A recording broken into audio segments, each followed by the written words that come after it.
Hello, Libra. Welcome to Ula Tea Leaf Readings. My name is Lenor, and tonight I'm going to be reading your tea leaves. All right, Libra. So tonight we have, yes, the Ace of Cups, which is, right, the Holy Grail. It is also the vessel of those potent emotional waters that bring sustenance, that bring intuition, that bring belovedness and inspiration and life. Just life, right? And so I feel like this has been a really emotional time for you. Just, straight up. You've been very emotional lately. And I don't know how comfortable you are with that, really. It feels, and I haven't even, I feel like it feels, you are the type of person that I think you're very concerned about burdening other people with how you feel. That you find a lot more peace and just kind of not stuffing down how you feel about something, but I think it's easier for you to express that in a private setting or kind of walk away from the situation and feel how you feel and then come back composed, But I do feel like whatever this shift is that we're all going through, and it is a big one. I'm not lying. Things feel different. Even in the last 3 weeks or so, reality feels different. I don't know exactly what it is, if it's solar flares, if the matrix is collapsing upon itself, or if it's just gotten so absurd and now it's hot outside. So there's that added kind of frenzied feeling. But everything seems bizarre, at least to me, right? I feel like I'm living in a bizarro world. All of that paired up with whatever we have going on in our personal lives, our intrapersonal lives. Yeah, I don't blame you for not only being very emotional lately, but also, I really get this distinct energy or vision, somewhere in between.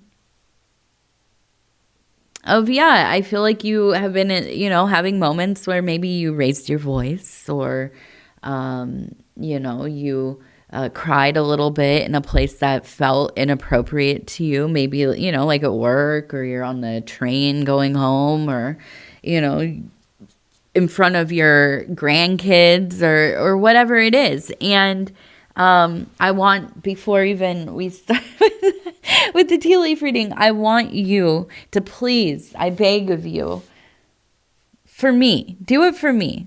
If you can't do it for yourself, do it for me. I want you to hug yourself. It's okay to let people see your emotions. I hate when I cry in front of people, and I cry almost every day. So you can imagine there's been a lot of shame in my life around crying. But here's the deal.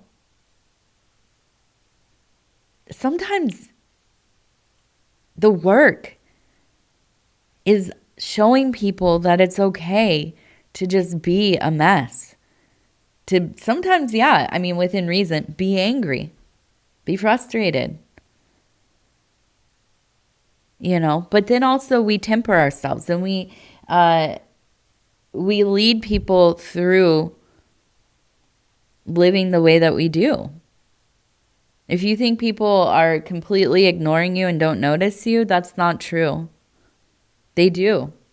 Especially your kids, your grandkids, all, the young people of your life. They're noticing. They see everything. Man, my daughter, she could be on the other side of the county, and if she even hears the squeak of a rapper that sounds like maybe like a little Tootsie Roll or something, that kid, they know, they watch, they hear, they sense it.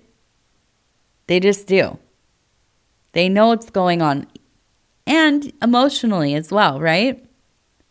So, let's start with our actual reading. I do want you to hug yourself, though. Please, please, please. And I promise you, I will also hug myself. Okay, so immediately, I see that we have a person sitting in a chair across from another person who is also sitting in a chair. And I feel that there is some kind of meeting happening here where it doesn't feel super high stakes, but I do feel like this makes you nervous. I almost wonder if this is like a sister or like a friend, somebody within like your social community. For me, what it's hitting on, if, this were a reading for me, it would be like maybe one of the other moms at one of my daughter's activities, because that's become really my social circle, or my, not social circles so much as like these are the people that I'm socially encountering constantly, right?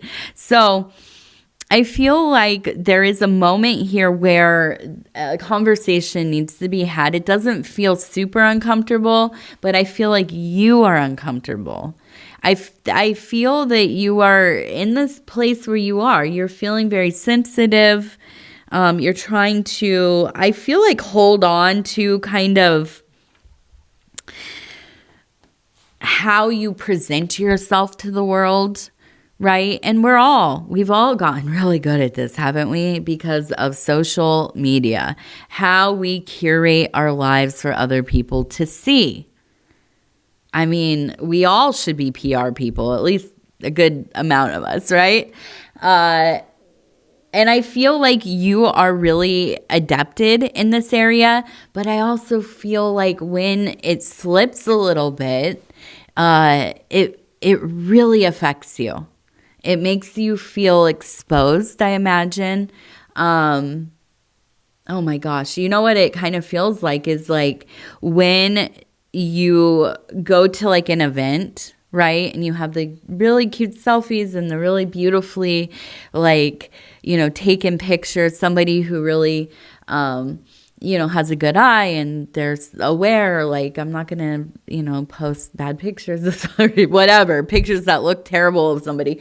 But then you do. Then, like, the old uncle or grandma or somebody is also posting pictures, and there's all kinds of, like, just wild, candid ones. You're in the back eating, like, a whole piece of cake at once. You know what I mean? That kind of thing. And that maybe not lasting, like, oh my gosh, I cannot believe this is on the internet feeling, but, just that immediate, oh my gosh, did you see that picture? Before you can maybe, for me, I try to find some humor in it all. But, it is. And I think we've all felt it. I don't care if somebody says, I don't care what I look like or what people think of me. We've all had those moments. We've all had that moment where we're like, oh, geez, oh, my goodness, right? And so I do feel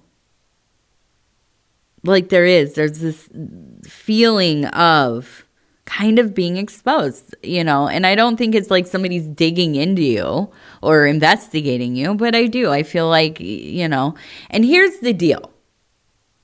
More often than not, and we must remind ourselves of this, people don't notice the things that we're worried about.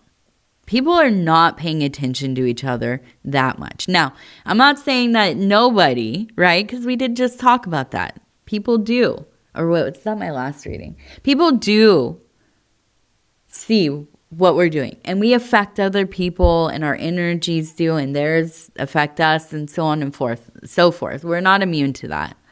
But at the same time, what you find very embarrassing might not be even on the radar of somebody else. More often than not, I don't think it is at all. So I feel like going into this situation, whatever this is, whatever this kind of uncomfortable conversation is, I feel like you have to remind yourself the person across from you, even if they are seeming very confident and knowing and, resolved in like whatever their position on whatever it is that you're talking about is, they're probably feeling a lot of the same feelings that you are. So I do feel like right now is also a time where you're rationalizing out some of these feelings that you're having, because I think you're trying to get to a place, and this is very much that Ace of Cups energy. You're trying to get to this place where you have more, tempering happening, right? A little more evenness, but also feeling more in control of your reactions.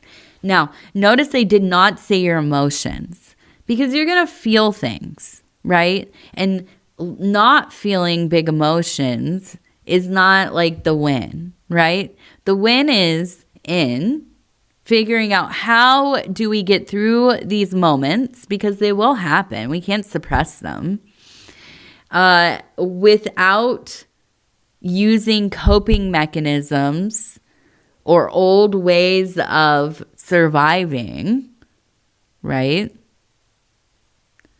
That throw you into a very negative reactionary cycle, okay? And yeah, I think we all have these things. We all have these things that we have conditioned in ourselves, or that have been conditioned into us, right? Or we've picked up ambiently. But I feel like here, this is an opportunity to, do some of that tempering, but also kindness to self, and also just, realizing that sometimes we're going to feel things and it doesn't matter if it makes sense or not, right? I like the idea. What was the quote? You are not the storm. You are the sky it passes through. And that's all about the emotions. You're not the storm. You're experiencing the storm. The storm is moving through you. And that's valid. But it will pass. It will go. Don't let it destroy the whole town, right? Okay, so we're going to turn this thing. I see another person. Look at this person sitting. Okay, they're holding, it looks like a wand. It looks like a wand. We also have a castle over here. We have a house. We have a person and a house. It looks like they are a house, but also a person. So this might be real corny. The person that feels like home to you. Now, they're holding something here, and it looks like an axe to me, but also over here we have a person holding a key.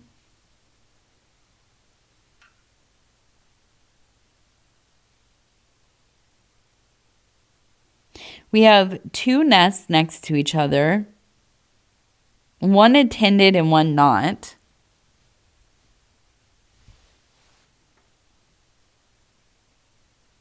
So I feel that there's a lot of emphasis on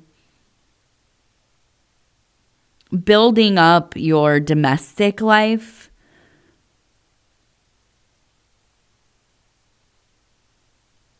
And I feel like it has been a fairy tale for you in a lot of ways.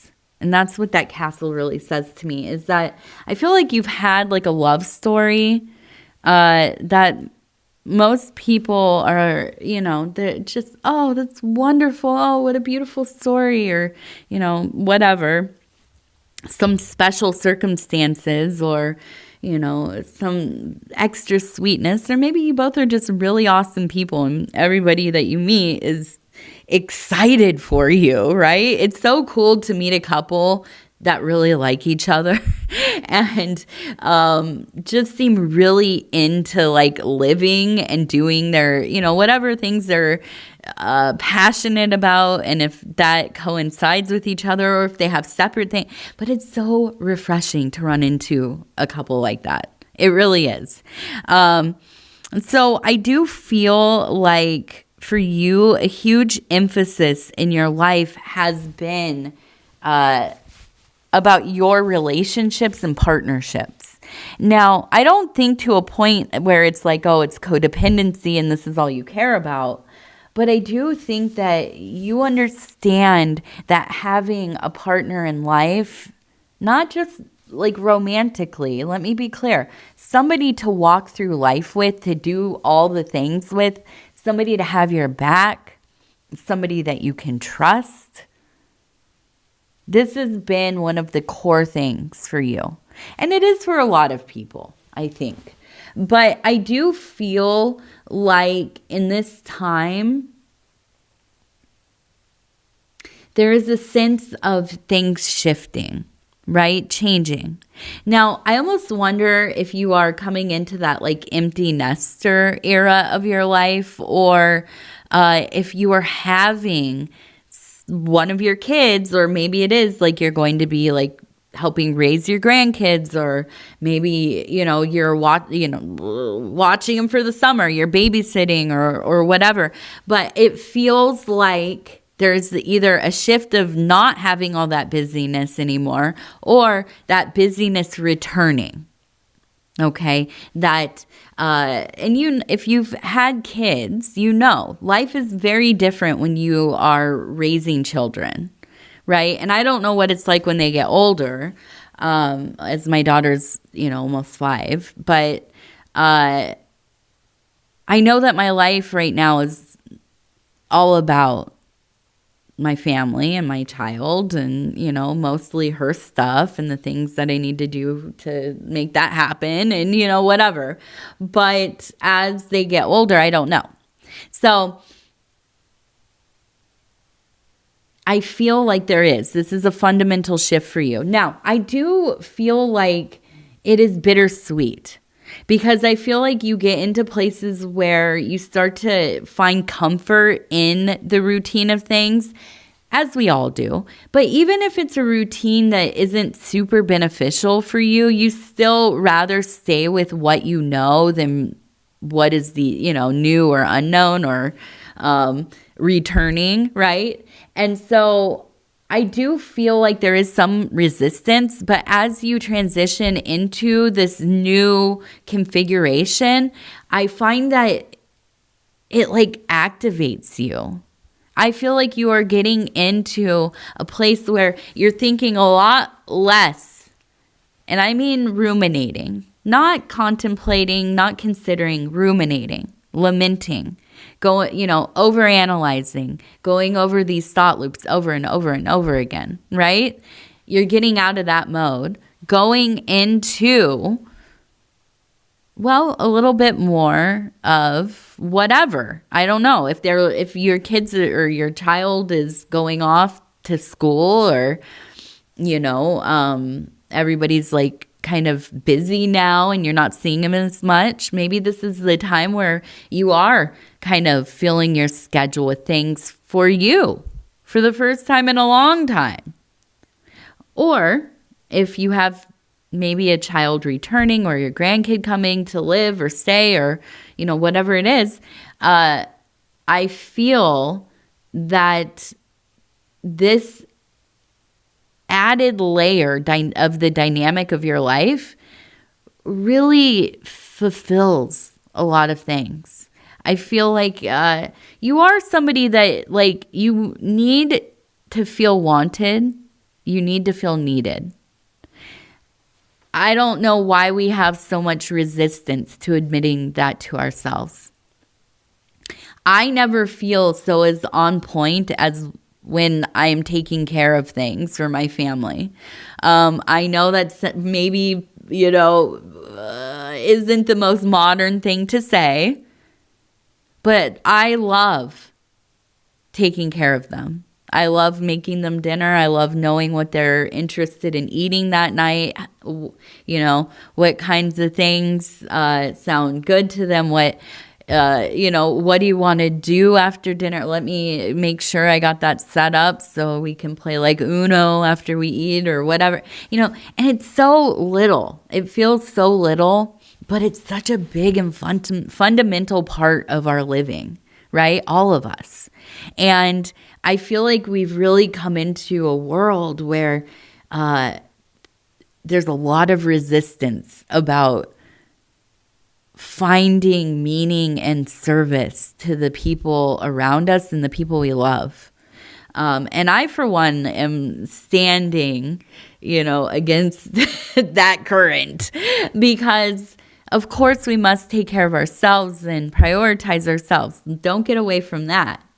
But if you find meaning in somebody needing you, or choosing to be around you, with you, to share in life, and you find meaning and pleasure in being of service to one another, absolutely beautiful, in my opinion. So I find that in this time, if you are being of service to yourself, or if you are finding like maybe you're, volunteering or finding new hobbies, or if it is all of a sudden you're way more busy, you're taking care of people, that weren't there before, and you're finding a lot of joy and stress and equal doses, right? That's wonderful. I think that's a wonderful thing. So I do feel you, and this is interesting because we have the seated person. It feels like at the heart of the home, right? If you could imagine sitting in the ultimate lazy boy in the living room. That's the ultimate chair. It's the throne of the house. And holding your wand. And what does that mean, holding the wand? Your emotions. Not emotions. Your passions, your fires. Your, the creative current that runs through you. Your reactions. Your impulses. Your desires. All of that being held by you. And so you can direct that energy. And I feel this is the big evolution of this period of your life, is that you are taking these very potent elemental energies in your life, you are harvesting them, and you're using them in your favor. And you're doing that by the work. You're doing that through service to yourself, service to others, and refinement of self. And even just awakening to these aspects of your life.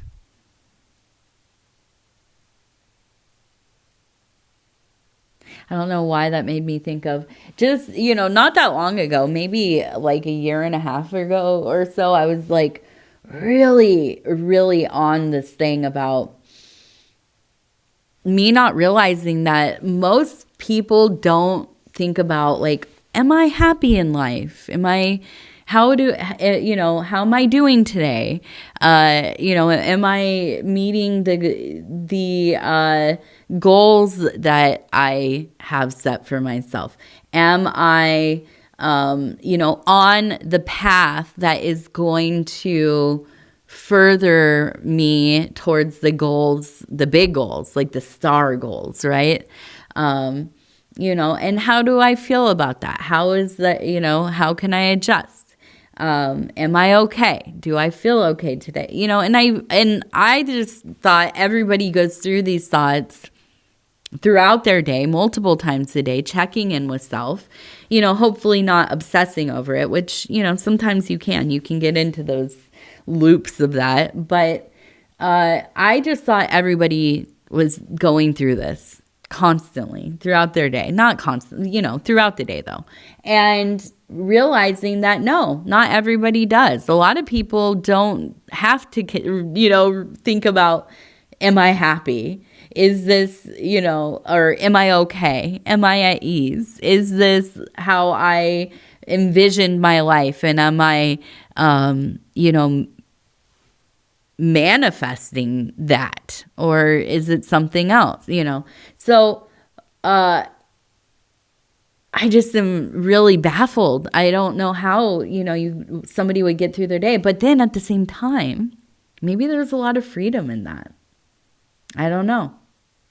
I can't imagine. And I'm sure that most people can't, or any other people who don't constantly check in with self, probably would think, man, that sounds very tedious. And it can be, yes.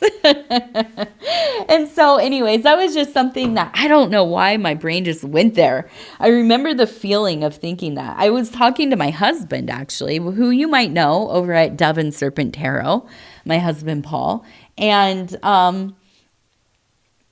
don't remember exactly what I asked him, but I was like, don't you think about if you're doing well in life, every single day, don't you? Or are you living by your convictions? Are you living by your virtues? And he was like, I mean, sometimes I think about that. I'm like, not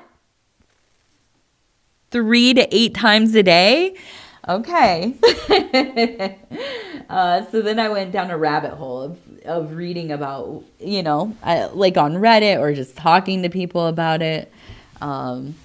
What do you think about? Do you check in with yourself a lot, Libra? I would think that maybe Libras more than other people. Just because you're very about finding balance in your life. So you have to kind of be aware and consider, right? So anyways, we have the number 68 right here, 68. We have a duck.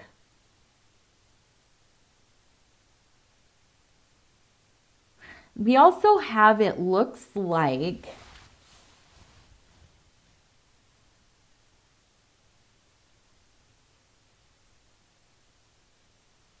we have the bird, flower, fish. I almost wonder if somebody is trying to court you or impress you for some reason, because it feels like they are trying to be in communication with you often. The flower, really trying to dig in to your mysteries. I think that they are interested in getting to know you. I feel like you maybe are a little standoffish about this, but also I feel like there's almost this throwing around money, not you, them, and trying to make it be known. So I wonder if they're trying to court you, or if this is kind of I don't know, business related, or, socially just kind of posturing, or what. But I don't think that you like it. I don't feel like this is the type of verbato, I guess, or machismo, or I don't know, just kind of a ostentatious, showy, kind of almost a little bit cheesy, I guess. And I think that for you, it's just kind of missed me with that. I'm not into it. I have 0 times for this. The duck. We have the duck.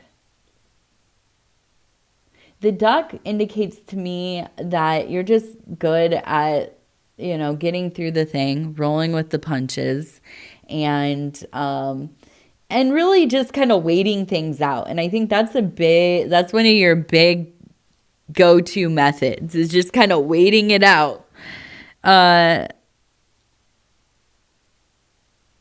We have ML. Maybe those are It might be an abbreviation or initials for somebody. Okay, so we have sunglasses. We also have...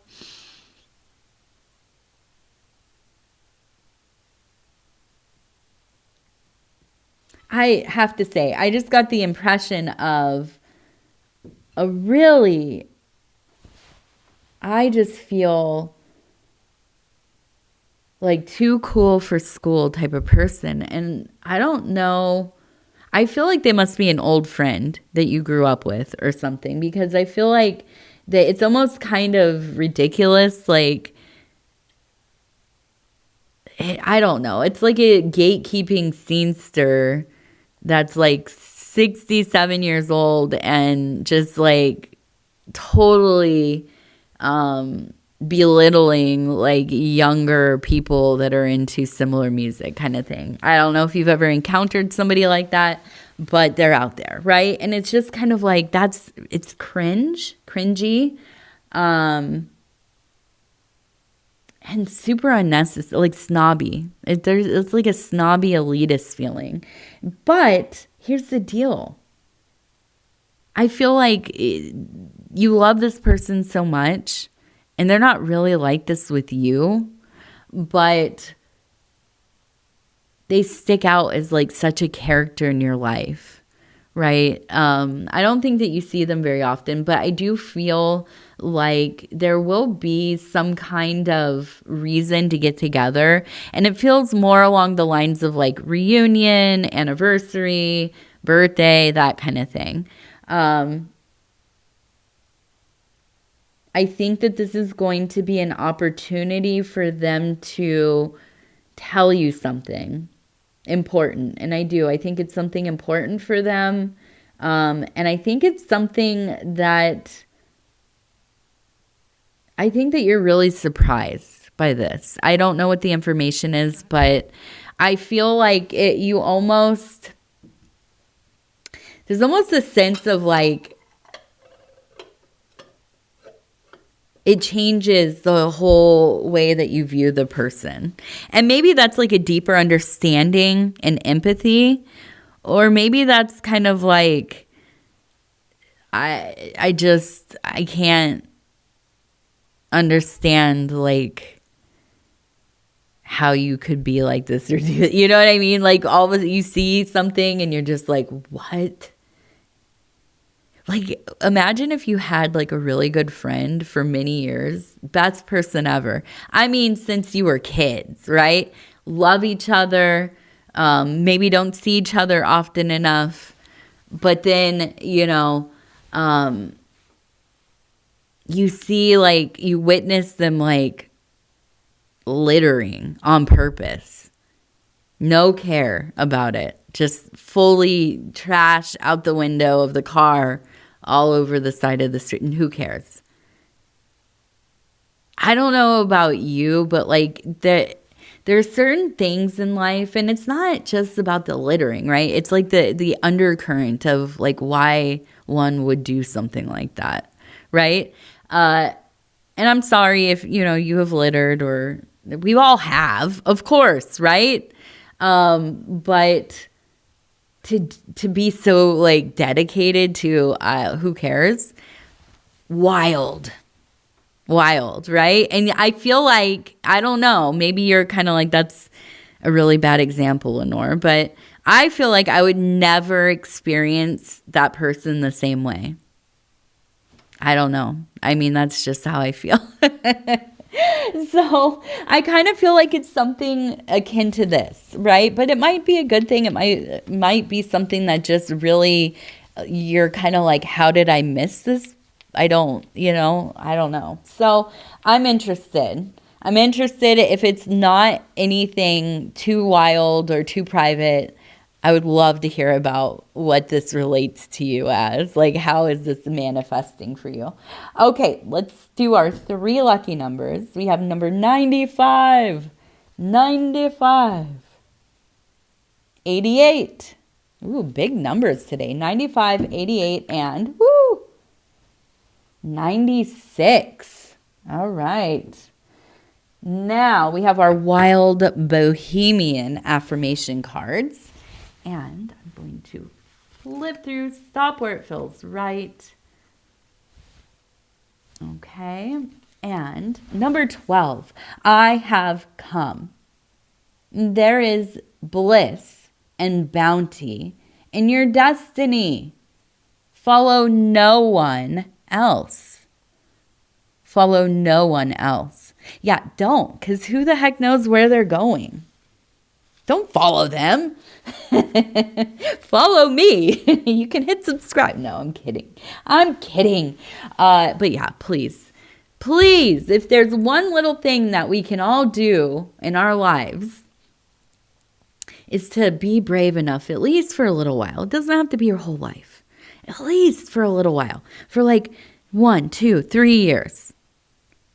Live for you. Live your vision. I don't care if it is, not the ideal, like blissful, glowing, clean, sparkly, vision of how one should live, or if it's just wild and grimy. I don't know.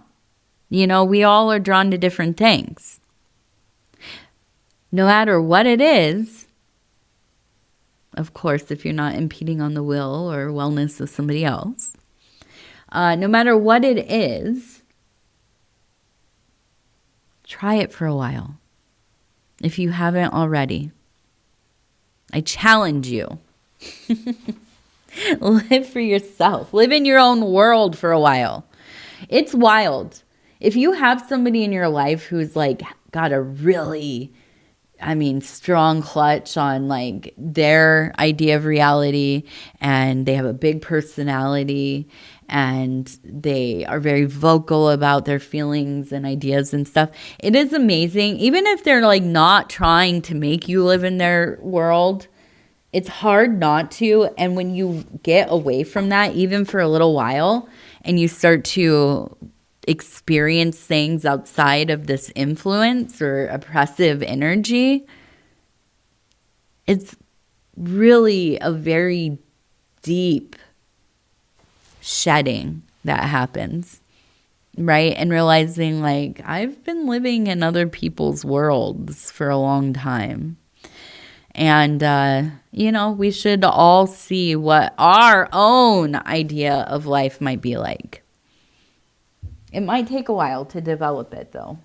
It does sometimes. I know for me, I was alone for some years in my, mid-30s, early 30s. And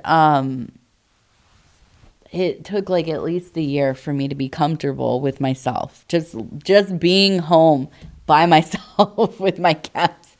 And from there, though, I flourished, I feel like. So I think it's important. It's very important that we have those moments in our lives. And listen, I did it late too.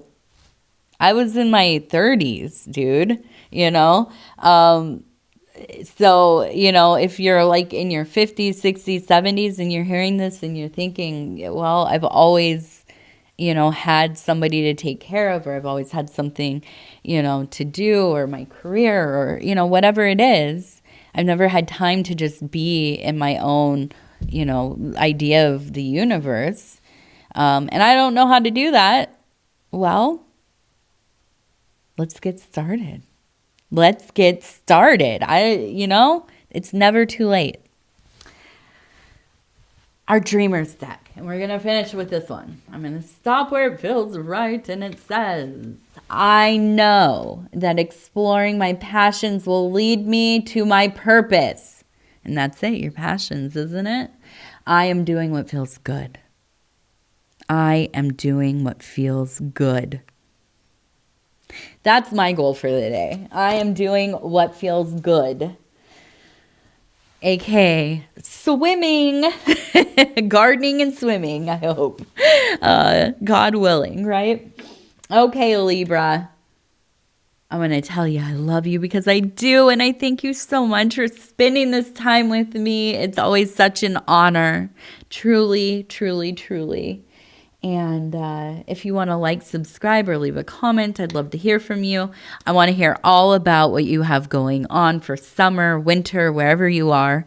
What are your big plans? Mine, again, swimming and gardening, trying to make some money, and just hanging out with my daughter and my husband and the cats.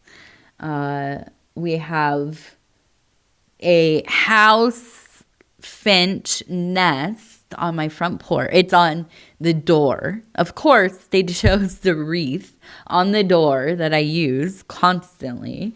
So I'm excited because I get to watch these little birds grow up and leave the nest pretty soon.